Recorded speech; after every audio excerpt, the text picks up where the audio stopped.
Hello student, welcome back. तो ये हमारा सेशन नंबर 2 है कॉम्प्लेक्स नंबर का। ये क्वेश्चन मैंने लास्ट सेशन के अंदर छोड़ा था तुम लोगों को सॉल्व करने के लिए। यहाँ पे क्या है, n is equal to 1 to 13 iota की पावर n प्लस आयोडा की पावर n प्लस 1। तो सबसे पहले क्या करो, इसमें से आयोडा की पावर n कॉमन लो। तो ये सिग्मा ऐसे रहने दो अभी, n इजिकल टू 1 to 13। अगर मैं आयोडा की पावर n कॉमन लेता हूँ तो अंदर क्या बचेगा, 1 प्लस आयोडा, यही बचेगा 1 प्लस क्या बचेगा, आयोडा। अब देखो 1 प्लस आयोडा n से फ्री है तो इसको हम बाहर निकाल सकते हैं। तो हम क्या लिख सकते हैं इसको, 1 प्लस आयोडा। बाहर क्यों निकाल सकते हैं, क्योंकि n पे डिपेंडेंट नहीं है वो टर्म। तो हम इसको लिख सकते हैं sigma n is equal to 1 to 13 iota की पावर n। अब यहाँ पे n की वैल्यू रखते जाओ और आगे लिखते जाओ। तो ये क्या आएगा, 1 प्लस आयोडा, फिर आगे की तरफ आएगा 1, नहीं आयोडा की पावर कहाँ से शुरू होगा, ये 1 से, plus iota square plus iota cube, ये कहाँ तक जाएगा, आयोडा की पावर 13 तक जाएगा। तो आई थिंक ये एक मतलब जीपी बन रही है। जीपी के एसएन का फॉर्मूला हम लोगों को आना चाहिए। क्या होता है, ए 1 माइनस आर की power N upon 1 minus R लगा सकते हैं। तो यहाँ पे हम लोग वही लगाते हैं। तो इसके आगे वाली स्टेप हम क्या लिख सकते हैं, 1 प्लस आई इंटू, अब यहाँ पे वही फॉर्मूला लगाएंगे। तो पहली टर्म कितनी है, पहली टर्म यहाँ पे हम लोगों की है आई। तो चलो आई को यहाँ पे मल्टीप्लाई कर देते हैं, अंदर क्या लगाएंगे, 1 माइनस आर की पावर एन। तो ये हो जाएगा 1 माइनस आयोडा की पावर 13 डिवाइड बाय 1 माइनस आयोडा। अब इसको आगे सॉल्व करते हैं। देखो तो ये 1 प्लस आयोडा अपनी जगह वैसा के वैसे ही बना रहेगा और बाहर आयोडा है वो भी रहेगा। अब आयोडा की पावर 13 को 4 से डिवाइड करेंगे तो रिमाइंडर आएगा 1। तो इसका मतलब ये कितना हुआ, 1 माइनस आयोडा डिवाइड बाय 1 माइनस आयोडा। अब 1 माइनस आयोडा से 1 माइनस आयोडा कट हो जाएगा और ये वाला आयोडा को अंदर मल्टीप्लाई कर दो। तो अगर हम इसको अंदर मल्टीप्लाई करेंगे तो ये कितना हो जाएगा, आयोडा प्लस आयोडा स्क्वायर। अब आयोडा स्क्वायर -1 होता है तो हम इसको क्या लिख सकते हैं, आयोडा -1 इज इक्वल टू, तो ये क्या हो गया हमारा answer, -1 plus iota is the final answer of given question. Okay, simple है। चलो आगे बढ़ते हैं। इनफाइनाइट जीपी समझते हो तुम? अगर इनफाइनाइट जीपी समझते हो तो ये क्वेश्चन सॉल्व कर सकते हो। किसी ने बोला 1 plus iota square plus iota cube plus iota की power 4 plus dash dash dash dash, ये इनफाइनाइट तक जा रहा है। तो इसकी वैल्यू कितनी होगी? तो हमें पता है एस इनफाइनाइट का फॉर्मूला क्या होता है। क्या होता है भाई, ए अपॉन 1 माइनस आर। पर यहाँ पे एक बात हम जानते हैं कि mod R less than equal to 1 होना चाहिए, then only we can apply this formula. Normally ये बात भूल जाते हैं सब लोग। तो अगर ऐसा है तो ही हम लोग यूज़ कर सकते हैं। अब यहाँ अगर हम देखें ये इनफाइनाइट जीपी, तो आर इजिकल टू आयोडा है। ऐसा लग रहा है ना कि आर इजिकल टू आयोडा है, बट नहीं, आर जो है आयोडा तो है पर आयोडा का मॉड उस लेस देन इक्वल टू 1, तो वो हम यहाँ पे नहीं बता सकते। क्यों? क्योंकि कॉम्प्लेक्स नंबर के अंदर इनइक्वलिटी जो है वो डिफाइंड ही नहीं होती। तो यहाँ पे हम लोग कुछ फार्मूला नहीं लगा सकते। तो कुछ भी फार्मूला नहीं लगा सकते तो इसको सॉल्व नहीं कर सकते हम लोग। Can not be solve, can not be solve. तो अगर मान लो ऐसा क्वेश्चन आ जाए और ऑप्शन के अंदर नन ऑफ दिस दिखे तो हमें आंसर क्या लगाना है, नन ऑफ दिस। ठीक है, चलो अब हम लोग पढ़ने जा रहे हैं कॉम्प्लेक्स नंबर रियली। तो तुम सोचोगे अभी क्या पढ़ रहे थे हम, तो अभी हम इमेजनरी नंबर पढ़ रहे थे। अभी हम क्या पढ़ रहे थे, इमेजनरी नंबर। अब हम लोग पढ़ेंगे कॉम्प्लेक्स नंबर। इमेजनरी और कॉम्प्लेक्स नंबर में क्या अंतर है भाई? तो कॉम्प्लेक्स नंबर को रिप्रेजेंट करने के लिए इमेजनरी नंबर आयोडा, वो हमें समझ में आ जाना चाहिए था। और आयोडा की अलग अलग जो पावर है, आयोडा की पावर 1000, आयोडा की पावर 5000, वो कैसे कैलकुलेट करते हैं वो भी हमें समझ में आना ज़रूरी था। तो आयोडा की पावर कितनी भी हो, उस पावर को हम किससे डिवाइड करते हैं, 4 से, और जो रिमाइंडर आता है वही आयोडा की पावर में रख देते हैं और हमारा आंसर आ जाता है। ठीक है, तो कोई भी नंबर जो ए प्लस आयोडा बी के फॉर्म में रिप्रेजेंट कर सकते हो। तो कॉम्प्लेक्स नंबर क्या होता है, कॉम्प्लेक्स नंबर क्या होता है, any number which can be represented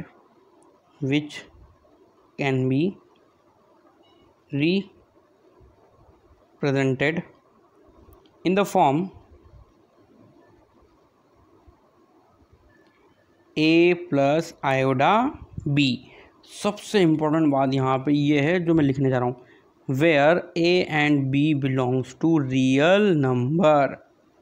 a और b रियल नंबर है और कहीं लिखा है a प्लस आयोडा b, तो इसका मतलब इसको बोलते हैं कॉम्प्लेक्स नंबर।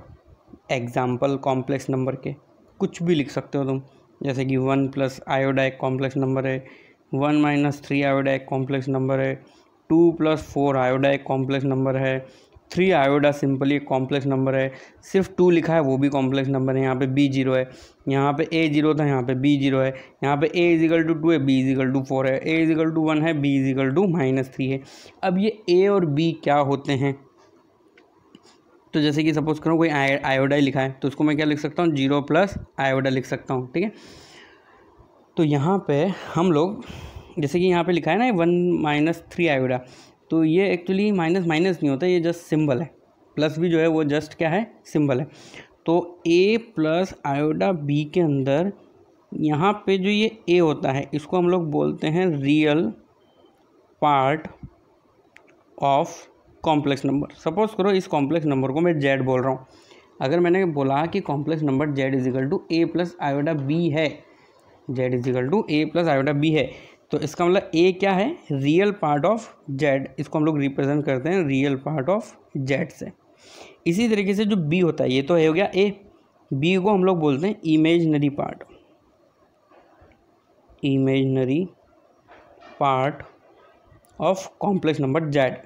इसको किससे रिप्रेजेंट करते हैं, इमेजनरी पार्ट ऑफ जेड। इसकी वैल्यू कितनी है, ए, इसकी वैल्यू कितनी है, बी। एग्जाम्पल, जैसे कि सपोज करो कोई कॉम्प्लेक्स नंबर लिखा है -4 प्लस 3 आयोडा, तो रियल अगर मान लो जेड से रिप्रेजेंट हो रहा है तो रियल पार्ट ऑफ जेड यहाँ पे कितना है, -4। इधर ही इमेजनरी पार्ट ऑफ जेड वो कितना है, 3, ठीक है। तो एक बात ध्यान रखना, कभी भी किसी भी कॉम्प्लेक्स नंबर को रिप्रेजेंट हम लोग करते हैं तो ए प्लस आयोडा बी के अंदर ए और बी खुद रियल होने चाहिए। अगर ए और बी खुद रियल नहीं है तो फिर हम उसको कॉम्प्लेक्स नंबर नहीं बोल सकते हैं। तो कॉम्प्लेक्स नंबर कितने तरह के होते हैं वो देख लेते हैं हम लोग। कॉम्प्लेक्स नंबर कितने तरह के होते हैं, ठीक है। एक होता है pure real complex number, pure real complex number. Pure real complex number मतलब एग्जाम्पल मतलब रियल नंबर लिख दो कुछ भी, 1 है, 4 है, 5 है, -3 है, √2 है, ये सब प्योर रियल कॉम्प्लेक्स नंबर है। इसी तरीके से सेकंड नंबर का क्या होता है, प्योर इमेजनरी कॉम्प्लेक्स नंबर। जैसे कि एग्जांपल आयोडा, -3 आयोडा, है ना, 25 आयोडा, ये क्या है, प्योर इमेजनरी नंबर्स हैं, ठीक है। यहाँ पे क्या होता है, पहले वाले जो टाइप है उसके अंदर है ना इमेजनरी पार्ट ऑफ जेड, ये क्या होता है, 0। और प्योर इमेजनरी नंबर के अंदर क्या होता है, real part of Z is equal to क्या होता है, 0। मतलब ए की वैल्यू क्या होती है, 0। उसके अलावा हम लोग बोल सकते हैं 0 कॉम्प्लेक्स नंबर। जैसे कि सपोज करो मैंने लिखा 0 प्लस आयोडा 0, तो 0 को मैं लिख सकता हूँ वो रियल भी है, इमेजनरी भी है, सब है। तो इसका मतलब इसका रियल पार्ट भी क्या है, 0, और इसका जो इमेजनरी पार्ट है वो भी कितना है, 0। ओके, अब हम लोग पढ़ेंगे प्रॉपर्टीज़ ऑफ कॉम्प्लेक्स नंबर। क्या पढ़ेंगे हम, प्रॉपर्टीज़ ऑफ कॉम्प्लेक्स नंबर। तो देखो प्रॉपर्टी ऑफ कॉम्प्लेक्स नंबर के अंदर सबसे फर्स्ट हम लोग देखेंगे, first property, 2 complex numbers Z1 and Z2 are equal. कब बोला जाता है दो कॉम्प्लेक्स नंबर को इक्वल, सपोज करो Z1 जो है x1 प्लस आयोडा y1 है, एंड Z2 जो है वो है x2 प्लस आयोडा y2। तो अगर कहीं पे लिखा है कि Z1 इजिकल टू Z2, तो इसका मतलब हम लिखेंगे x1 plus iota y1 equal to x2 plus iota y2। तो दो कॉम्प्लेक्स नंबर इक्वल तब ही हो सकते हैं जब रियल पार्ट के बराबर हो, इमेजनरी पार्ट के बराबर हो। मतलब x1 किसके इक्वल होना चाहिए, x2 के, एंड y1 किसके इक्वल होना चाहिए, y2 के। ओके, जैसे कि एक छोटा सा हम लोग यहाँ पे क्या देख लेते हैं, एग्जाम्पल देख लेते हैं। एग्जाम्पल है ना, तो एग्जाम्पल के अंदर सपोज करो, मान लो किसी ने बोला कि भाई एक कॉम्प्लेक्स नंबर है, वो है x + 2y - 3 इंटू आयोडा, और उसके इक्वल लिखा हुआ है 3 + 2 आयोडा। देन x एंड y क्या होगा वो हमें वहाँ पे बताना है। तो देखो सिंपल सी बात है, सॉल्यूशन के अंदर real part is equal to real part, यहाँ x है यहाँ 3 है, तो x is equal to directly क्या आ गया 3। अब इमेजनरी पार्ट यहाँ कितना है, 2y - 3, और राइट हैंड साइड के अंदर क्या है, इमेजनरी पार्ट 2 है, तो बस 2y इज इक्वल टू कितना आ गया 5, तो y की वैल्यू कितनी आ गई 5/2, तो y इज इक्वल टू कितना आ गया 5/2। तो ये पहली प्रॉपर्टी है हमारी कि दो कॉम्प्लेक्स नंबर अगर इक्वल होते हैं तो दोनों कॉम्प्लेक्स नंबर का real part is equal to real part, imaginary part is equal to imaginary part होगा। ओके, चलो अब next important property, complex number के अंदर जो ये लेस देन और ग्रेटर देन वाला साइन होता है ना, वो अनडिफाइंड होता है। तो हम नेक्स्ट प्रॉपर्टी क्या लिखेंगे,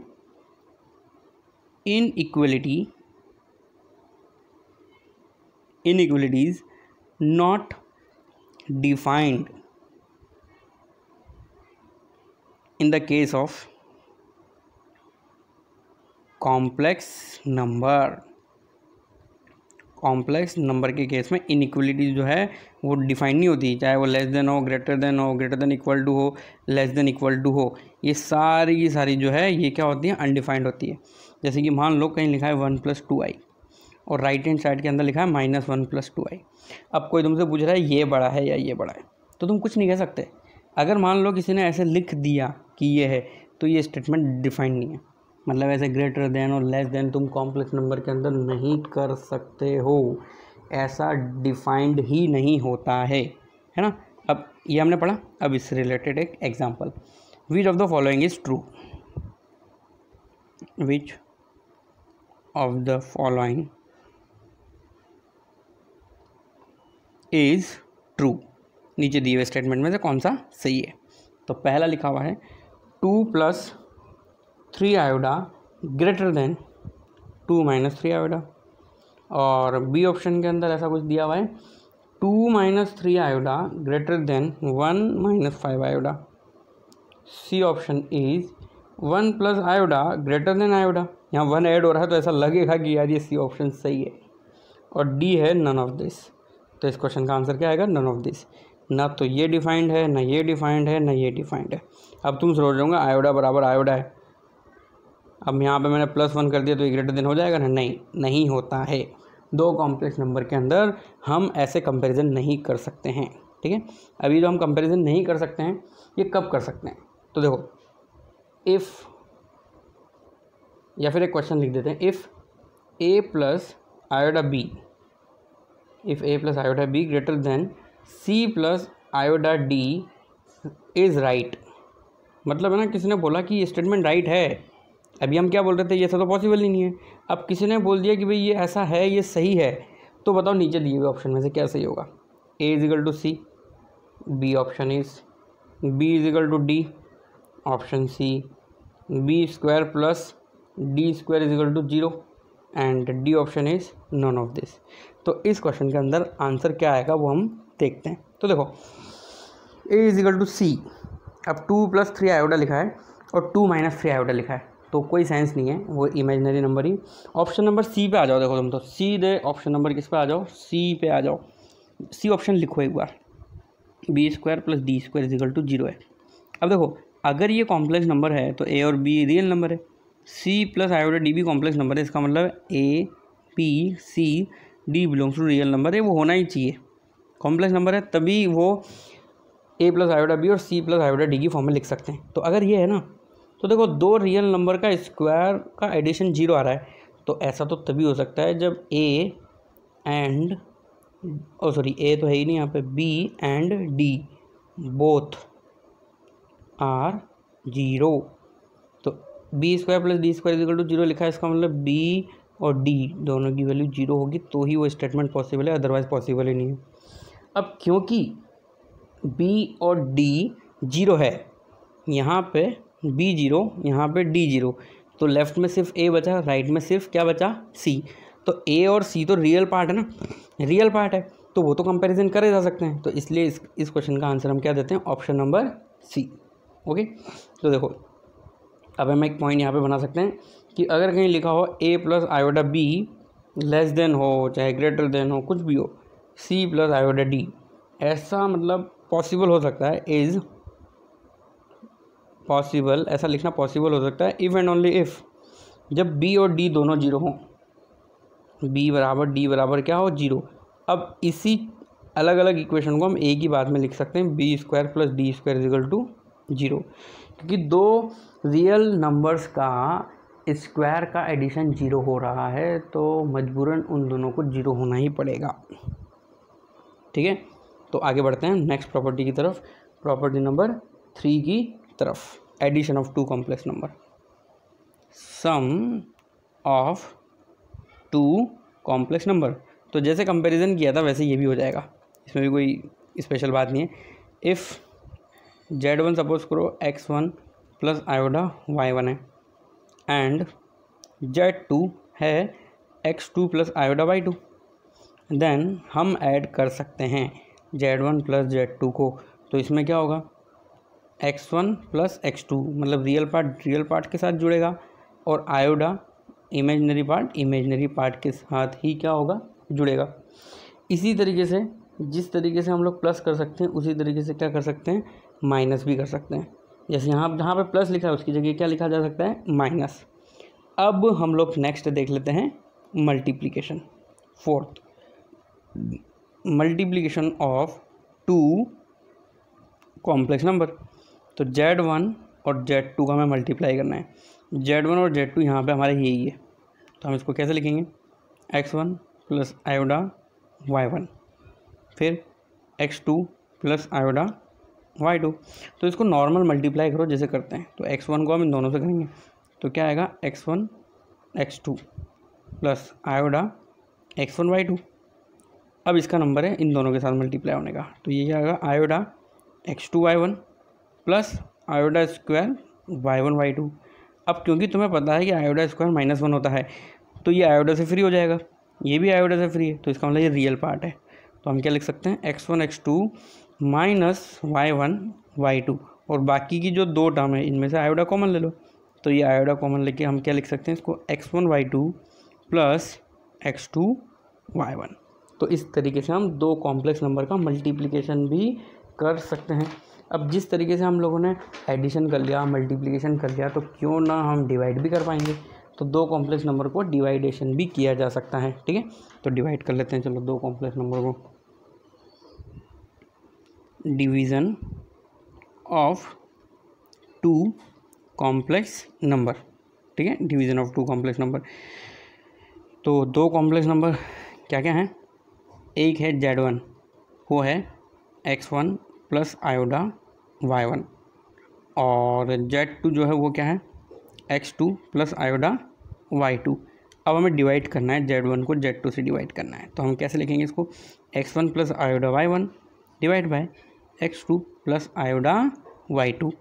अब ऐसा कर तो लेते हैं हम, पर अगली टर्म में हम इसको इसके कॉन्जुगेट से मल्टीप्लाई करते हैं। कॉन्जुगेट मतलब वो रैशनलाइजेशन होता है ना, वैसा कुछ। तो x1 प्लस आयोडा y1 को हम किससे मल्टीप्लाई करेंगे, x2 माइनस आयोडा y2 से मल्टीप्लाई डिवाइड। तो ये क्या हो जाएगा, x2 प्लस आयोडा y2 और x2 माइनस आयोडा y2।